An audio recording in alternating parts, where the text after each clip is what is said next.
Imagine this. You're in the middle of a heated argument. Your heart is pounding, your pulse is racing, and your mind is just a whirlwind of comebacks, ready to be fired off. You feel that intense, desperate urge to respond, to defend your position, to prove that you are right. But what if I told you that in that exact moment, the moment you feel that overwhelming need to react, you've already lost the game? The world, in all its wisdom, has taught us that strength is loud. It's in having a powerful voice, the ability to argue circles around someone, to impose your will, to always have a razor-sharp response ready to go. But the philosopher Friedrich Nietzsche saw things from a completely different angle. For him, true power isn't found in shouting the loudest or bullying someone into agreement. Real, unshakable power lies in the words you choose not to say. We are drowning in noise. Just look at social media, the endless cable news debates, the constant chatter. It feels like a global competition to see who can talk the most, who gets to have the final, definitive word. But here's the secret. In this ocean of noise, the people with genuine power aren't the ones shouting. They're observing, they're waiting. And when they finally decide to speak, every single word lands with the weight of a boulder, dropped into a perfectly still lake.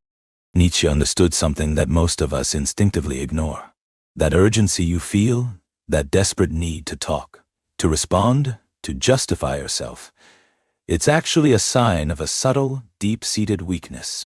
The person who frantically needs to be heard is, underneath it all, begging for validation.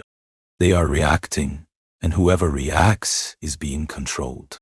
On the other hand, the one who has mastered their own silence wields a totally different kind of authority, one that feels no need to prove anything to anyone. Think about the people who have left a truly lasting impression on you. Were they the ones who talked non-stop, or were they the ones whose few, carefully chosen words hit you like a lightning strike? Silence, when used correctly, creates mystery. It commands respect. It even generates a sense of discomfort, and that discomfort is what forces other people to think. So, the real question you have to ask yourself is this. Are you in control of your words, or are you a slave to the need to be heard? Look around. The world has never been louder. It seems like everyone has an opinion. Everyone demands to be heard. Everyone thinks they need to be broadcasting their thoughts 24/7.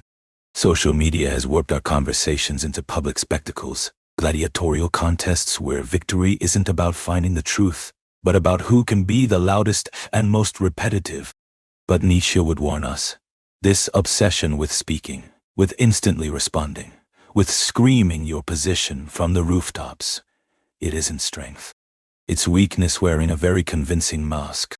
Seriously, stop and think about it for a second. Why do people feel this almost compulsive need to be constantly expressing themselves? The answer, when you dig down, is simple. They're afraid. They're terrified of being irrelevant, of being forgotten. They're scared that their silence might be mistaken for submission. And so, they desperately fill every single empty space with words. Words they often don't even fully believe, spoken only to chase away the creeping terror of their own insignificance. But what Nietzsche understood, and what so few seem to grasp today, is that the person who can master their own silence can never be insignificant. In fact, they become an enigma. They become someone who can be easily labeled, categorized, or predicted. And the unpredictable will always be more powerful than the obvious. The noise of the world is a trap. It feeds you the illusion that the winners are the ones who talk the most, who impose themselves, who have the quickest comeback. But that, my friends, is the logic of the weak. Nietzsche saw life as a battlefield of wills. And on that battlefield, the warrior who blindly charges headfirst into the fray isn't always the one who comes out on top. Victory often belongs to the one who knows how to wait, who observes, who sees the cracks in the enemy's armor before making a single move. Look at the true masters of strategy, whether in war, in business, or in philosophy. They don't waste their breath. They don't rush to respond. They don't exhaust themselves trying to prove a point to every single person. This is because they know that sometimes the most powerful move is to simply let the other person wear themselves out trying to figure you out. Nietzsche didn't see silence as passivity. He saw it as an assertion of dominance. The one who masters silence controls the rhythm of the entire interaction. The one who stays quiet at the right moment forces the other person to talk more than they should, to reveal their hidden cards, to expose their own weaknesses. Modern society can't stand silence, because silence forces us to look inward, and introspection is dangerous for anyone who has built their identity on external noise.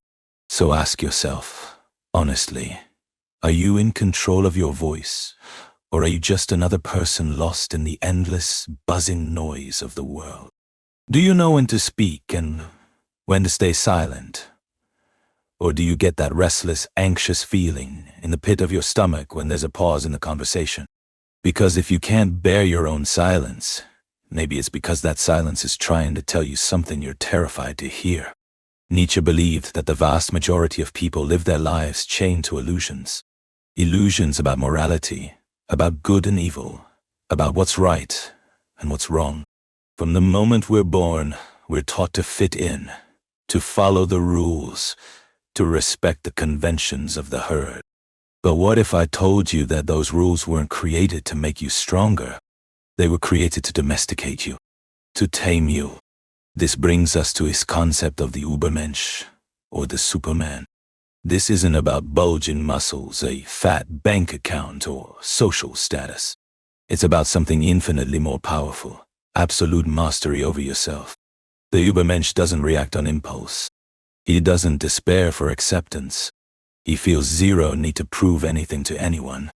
He creates his own values, his own moral code, his own path. And one of the most potent weapons in his arsenal is silence. Just think about it. What happens when you remain completely silent in a situation where everyone, and I mean everyone, expects you to lash out? Your silence creates a vacuum. It generates a deep, unsettling mystery. It completely flips the power dynamic on its head. When you refuse to give the expected reaction, you force the other person to wrestle with their own anxiety, their own projections. Nietzsche knew that the average person is terrified of emptiness. They need to fill every void with words, excuses, and justifications. The Übermensch, however, understands that this silence can be a more powerful, more crushing argument than anything you could ever say. Look at the difference between a true leader and someone who has to shout to feel heard. The real leader doesn't need to raise their voice. They don't need to justify their every move. Their existence is so firm, so unwavering, that their mere presence commands respect. Now contrast that with those who are always talking, always trying to convince you how strong, how smart, how superior they are. Deep down, that non-stop chatter is just a confession of their own insecurity. Nietzsche saw this distinction with piercing clarity. The person who talks too much, who reacts to every little thing, who gets bent out of shape by every provocation, is being controlled.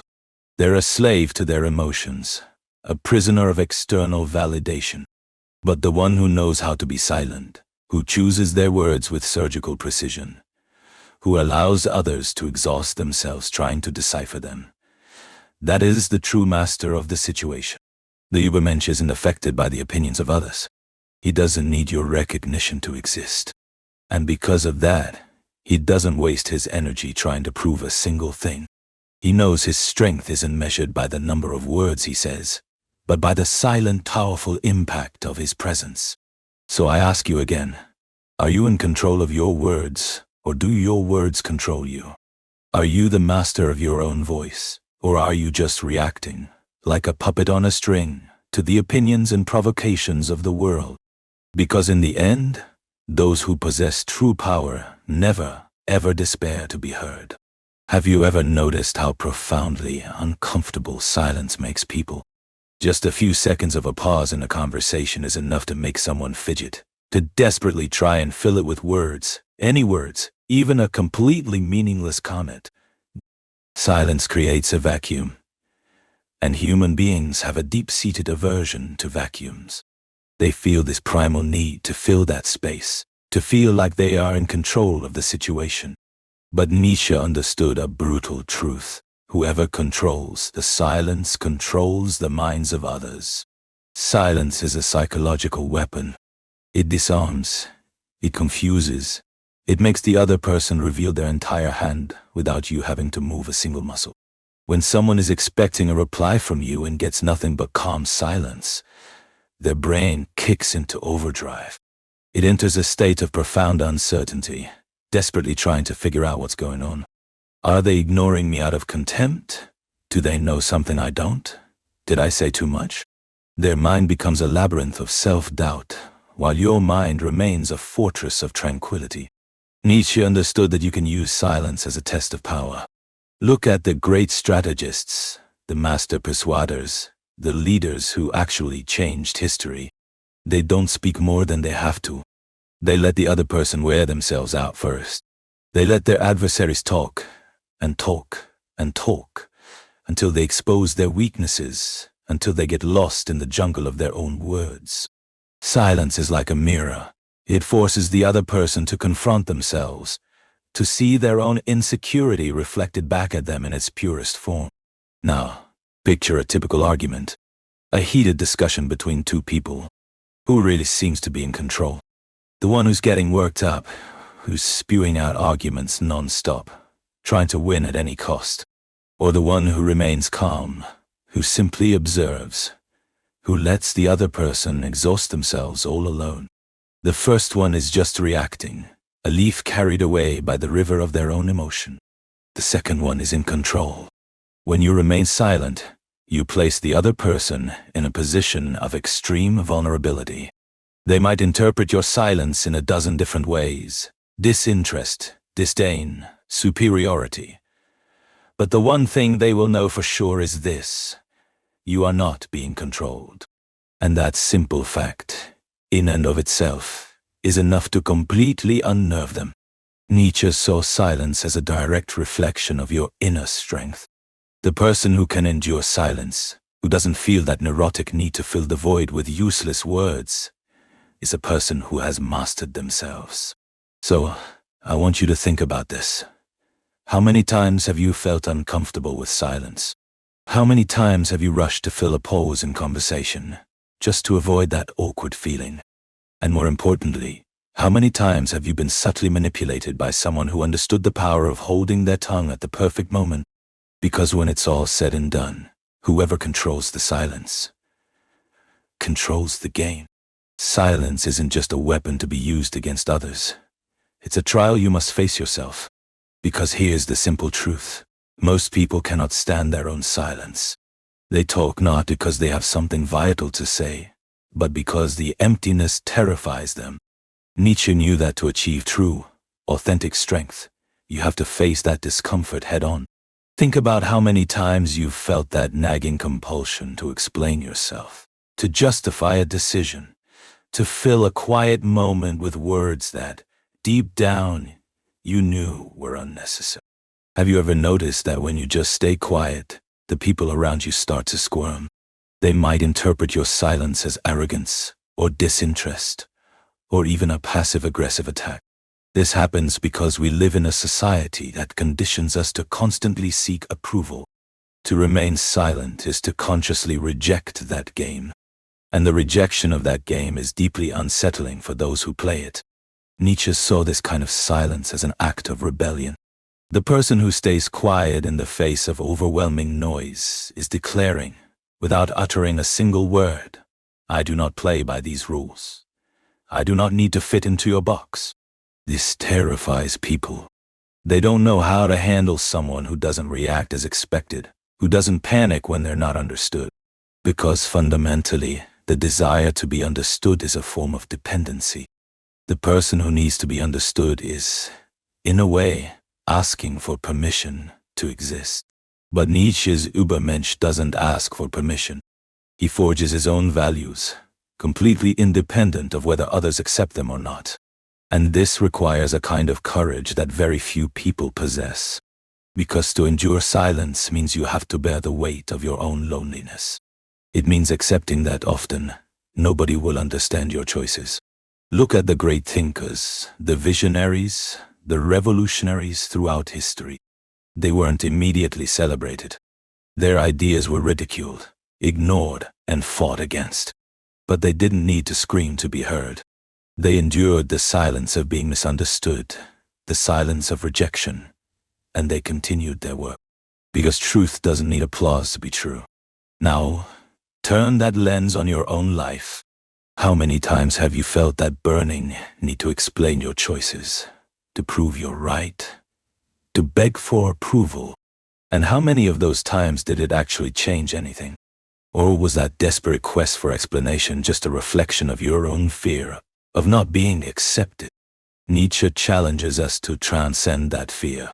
He forces us to ask, are you speaking because you have something to say, or because you're afraid of the silence? Do you need to be understood, or are you strong enough to move forward without it? Because the one who fears silence will never be truly free. Silence isn't just the absence of words. It's a tool. It's a strategy. It's a game of power. But like any weapon, it has to be used at the right time. Nietzsche wasn't advocating for a life of muteness. He was advocating for speaking only when it is truly necessary. Now, think about all the conversations you've had in the last week. How many of them genuinely mattered? How much of it was just noise? How many times did you find yourself explaining something that needed no explanation? Or responding to a meaningless provocation? Or trying to convince someone who was never going to change their mind anyway? How many of your precious words did you just throw away because you felt that awkward need to fill the silence? Nietzsche saw this behavior as a form of psychological slavery. The person who talks all the time is constantly reacting to the world, perpetually trying to justify their own existence. But the person who speaks only when they choose to, when they decide it's truly worth it, they are the ones who hold the power. They are the ones who command respect. Look at the great strategists of history. They never spoke more than was absolutely necessary. They knew when to retreat, when to wait, and when to remain silent to let their opponents reveal themselves. And when they finally did speak, their words carried an immense, undeniable weight. Why? Why? Because they were rare, because they were measured, because they were impossible to ignore. The problem with most people is that they speak without thinking. They react. They fall right into the trap of provocation, the ego-driven need to always have the last word. They don't realize that in doing so, they are making themselves completely predictable. And Nietzsche knew that unpredictability is one of the greatest weapons a person can possess. The one who doesn't react in the expected way becomes a mystery. And mystery is always more powerful than transparent predictability. So, how do you actually apply this? How do you use silence as a strategy? First, learn to observe before you respond. Most of us start forming our response before the other person has even finished speaking. We feel that twitchy, uncontrollable urge to give an opinion, to correct, to argue. The master of silence waits. They observe, they analyze, and only then do they decide if a response is even worth their energy. Second, ask yourself, does this conversation truly require my presence? Not every dialogue deserves your attention. Many discussions are just ego-fueled games, meaningless battles, where nobody is actually interested in the truth.